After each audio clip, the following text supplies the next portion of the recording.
আসসালামু আলাইকুম, কেমন আছেন সবাই? আমার প্রিয় বোনেরা, মামনিরা, দেশ কিংবা দেশের বাহির থেকে যারা আমার ব্লগ ভিডিওটি দেখছেন, আশা করি আল্লাহর অসীম রহমতে সবাই ভালো আছেন। আমিও আলহামদুলিল্লাহ বেশ ভালো আছি। আমার নতুন একটি ব্লগ ভিডিওতে সবাইকে জানাচ্ছি অনেক অনেক স্বাগত। আজকে রবিবার, বেলা প্রায় 11টার মতো বাজে, আর এখান থেকেই আমার ব্লগ ভিডিওটা শুরু করলাম। আশা করি বরাবরের মতো আমার আজকের ভিডিওটি আপনাদের কাছে ভালো লাগবে। ভালো লাগলে একটা লাইক দিয়ে আমার পাশে থাকার অনুরোধ জানাচ্ছি। গত ভিডিওতে আপনারা দেখেছেন যে আমি অনেকগুলো কাপড় ওয়াশ করেছি। এই কয়েকটা রেখে দিয়েছিলাম, সেগুলো আজকে ওয়াশ করে নিলাম। সকাল থেকে আমি অনেক কাপড় ছাপিয়েছি, আর এখন বাজে বেলা প্রায় 11টার মতো। কাপড়গুলো ওয়াশ করে মাড় দিয়ে ছাদে চলে আসলাম। এই বেগুনি কালার ড্রেসটা যে এত সুন্দর লাগছে, কালারটা যেমন সুন্দর, সেলাইগুলো মাশাআল্লাহ অনেক সুন্দর হয়েছে। ছাদের উপর রোদের মধ্যে কালারগুলো একদম অরিজিনাল কালারই এসেছে। এগুলো কিন্তু অরিজিনাল কালার। আর পাশে যে দুইটা ওড়না দেখছেন, এই দুইটা ওড়না ঢাকার এক আপুর অর্ডার আছে। এই কমলা কালার ওড়নাতে আমার পাইপিং সেট করতে হবে। আয়রন করার পরে সুতার সাথে ম্যাচিং করে যে কোনো একটা কালার কাপড় দিয়ে আমি পাইপিং সেট করে দিব, তাহলে দেখতে অনেক গর্জিয়াস হবে।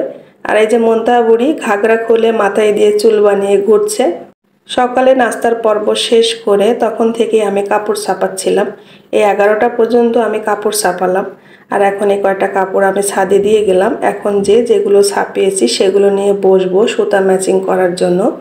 আজকে আমার সংসারের কাজকর্ম তেমন কিছুই হয়নি। রান্না বান্না বাকি আছে, আরও যে সংসারের কাজ থাকে সেগুলো সবই বাকি আছে। আজকে সকাল থেকে এই যে কাপড় ছাপালাম, তাই আর সংসারের কাজ সেভাবে করতে পারিনি। তবে বুদ্ধি করে আমি আজকে সকালে নাস্তা না বানিয়ে ভাত, ডাল আর বেগুন ভাজা করেছি। এখন শুধু আলু ভর্তা ভাত বসাবো। আলু ভর্তা ডাল দিয়ে দুপুরেরটা চালিয়ে নিতে পারবো। আর এই যে কাপড়গুলো ছাপিয়েছি, আজকে শরীরটাও খারাপ করছে, অনেকগুলো কাপড় ছাপানো হয়েছে। কালকে রাতে আমি বাজারে গিয়ে এই থানটা নিয়ে এসেছি। এটা অরবিট ভয়েলের 20 গজের একটা থান। এখান থেকে কিছু ওয়ান পিস কেটে সাদা ওড়না দিয়ে 2 পিস বানিয়ে নিলাম, যেটা আমার আগে থেকে অর্ডার। এর সাথে লাইট বিস্কিট কালার দিয়ে একটা ড্রেস বানানো হবে।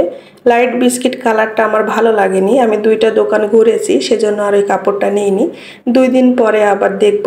ইউটিউবে আমার কিছু প্রিয় বোন আছেন যারা আমাকে প্রশ্ন করেন যে আপু 2 কালার ভয়েল দিয়ে ড্রেস বানালে কতটুকু করে কাপড় লাগে।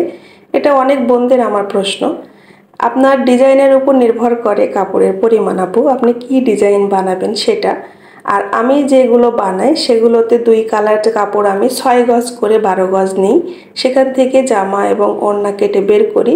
সালোয়ার তো আমি দিই না। আপনারা অনেকেই প্রশ্ন করেন আপু আপনার জামা এবং ওড়না দেখি, সালোয়ার দেখি না।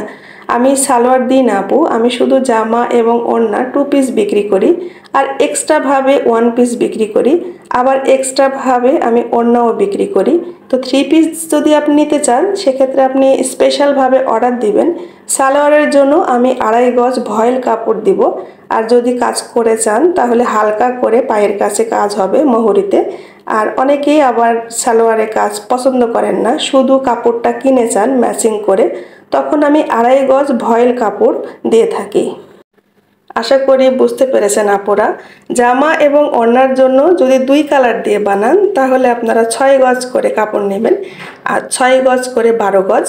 এই ক্ষেত্রে আপনি 2টা ড্রেস বের করবেন। তাছাড়া আপনার লস হবে যদি আপনি 2 কালার দিয়ে সেট দিয়ে কাপড় বানাতে চান।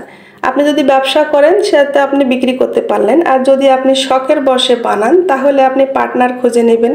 তাহলে অল্টারনেট করে 2টা ড্রেস আপনারা দুজনে নিয়ে নিতে পারবেন। আপনার এখানে কাপড়টা নষ্ট হবে না।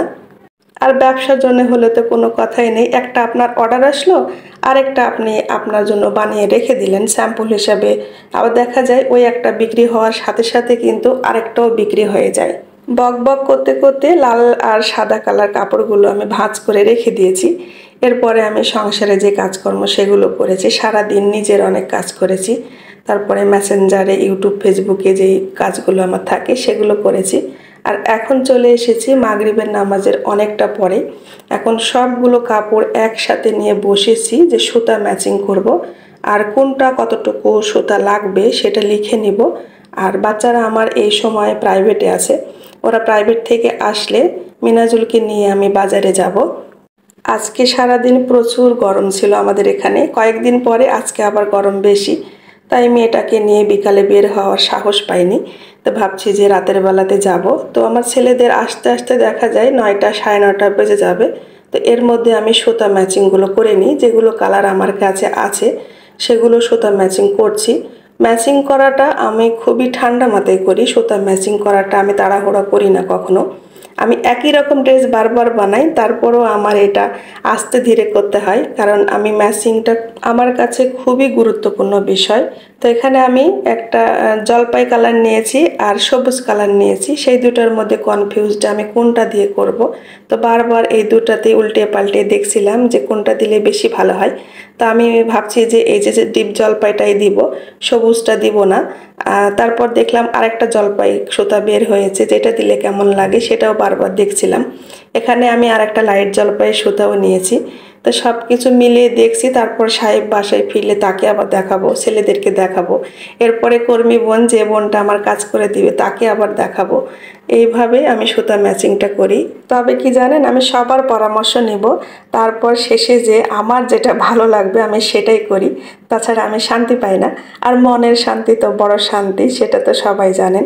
তো আমি সবার পরামর্শ নিই, লাস্টে যে আমি যেটা পছন্দ করি, যেটা আমার কাছে বেশি ভালো লাগে, মানে মনে শান্তি লাগে, আমি সেটাই কিন্তু দিই। অনেকগুলো সুতা আমাকে আজকে কিনতে হবে। তো সবগুলো সুতার পরিমাণ লিখে নিলাম, আর যেভাবে লিস্টটা করে নিলাম, এই লিস্টের নিচে কিন্তু আমি কত টাকার সুতা কিনলাম সেটা লিখে রাখবো। এতে আমার ব্যবসায়িক যতটা বিনিয়োগ হচ্ছে সেটা কিন্তু আমি সহজভাবে ধরতে পারবো। মাস শেষে বলেন, বছর শেষে বলেন, এটা কিন্তু আমি বের করে লাস্টে যে যোগ বিয়োগ করে দেখি যে আমার কতটা আয় ব্যয় হলো। আর এই সিস্টেমটা কিন্তু আমি ট্রেনিং থেকে শিখেছি। আগে এভাবে গুছিয়ে করতাম না, যখন আমি ট্রেনিং ছাড়া ব্যবসা শুরু করেছি। আমি এটা ট্রেনিং থেকে শিখেছি, আলহামদুলিল্লাহ এটা আমার খুবই কাজে দিয়েছে, আমার খুবই ভালো লাগে। এরপরে বাজার থেকে সুতা নিয়ে আসলাম, দেরি করে নিয়ে শুধু গিয়েছি আর সুতা নিয়ে চলে এসেছি। এই সময়টা দোকান একদমই ফাঁকা ছিল, আর ঠান্ডা ঠান্ডা আবহাওয়া, বাহিরে বাতাস হচ্ছে, ভালোই লাগছিল। এখন কিন্তু প্রায় 10টা বেজে গেছে। আমি সাড়ে 9টার সময় বের হলাম, দেরি করিনি, তাড়াতাড়ি এসেছি। তো এই দেখেন প্রায় 10টা, মানে 10টাই বাজে। মন্তার বাবা দেখি চলে এসেছে। এসে উনি এই সময়ের মধ্যে ভাত খেয়ে শুয়ে আছেন। ওনার কাছ থেকে এই সাপোর্টগুলো পাই বলে এত কাজ করতে পারি, সত্যি বলছি। উনি কিন্তু আমার জন্য কোনো কিছু আটকে রাখেন না। ওনার যে কাজকর্মগুলো নিজের উনি নিয়ে খেতে পারেন, আবার কিছু দরকার হলে সেটা খুঁজেও নিতে পারেন, আমার জন্য বসে থাকেন না। তো আলহামদুলিল্লাহ, আপনারা সবাই দোয়া করবেন যাতে আমরা এভাবে মিলেমিশে দুজন সব সময় থাকতে পারি।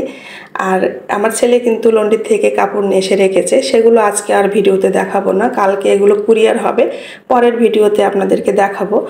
আর আজকে যে কাপড়গুলো ছাপিয়েছি তার জন্য পরিমাণ মতো সুতাগুলো নিয়ে আসলাম, যেগুলো আমার প্রয়োজন।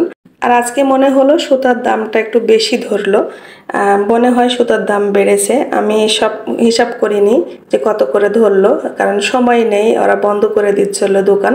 তো কালকে যখন যাব তখন আবার ভালোভাবে হিসাবটা করে নিব। তাড়াহুড়ো করে চলে এসেছি। দিন দিন এত দাম বাড়তেছে সব জিনিসের, মানে রাতারাতি দাম বাড়ছে এরকম আর কি। কাপড়ের দামও কিন্তু বেড়েছে ঈদের পরে, আবার সুতার দামও বাড়ছে। সুতি সুতাগুলো নিয়েছি কিছুটা, আর কিছু নিয়েছি সিল্ক সুতা ডালিয়া করার জন্য। আর এখান থেকেই আমার ব্লগ ভিডিও শেষ করছি।